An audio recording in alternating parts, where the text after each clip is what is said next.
أعوذ بالله من الشيطان الرجيم بسم الله الرحمن الرحيم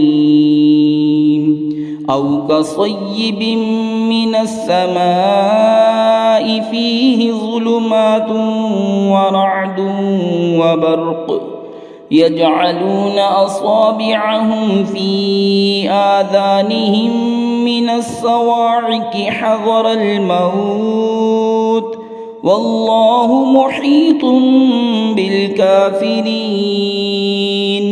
يكاد البرق يخطف أبصارهم كلما أضاء لهم مشوا فيه وإذا أظلم عليهم قاموا ولو شاء الله لذهب بسمعهم وأبصارهم إن الله على كل شيء قدير।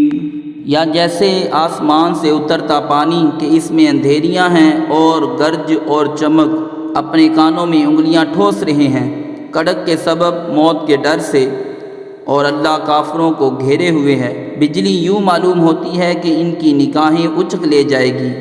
जब कुछ चमक हुई इसमें चलने लगे और जब अंधेरा हुआ खड़े रह गए, और अल्लाह चाहता तो इनके कान और आँखें ले जाता। बेशक अल्लाह सब कुछ कर सकता है। सदक़ल्लाहुल अज़ीम।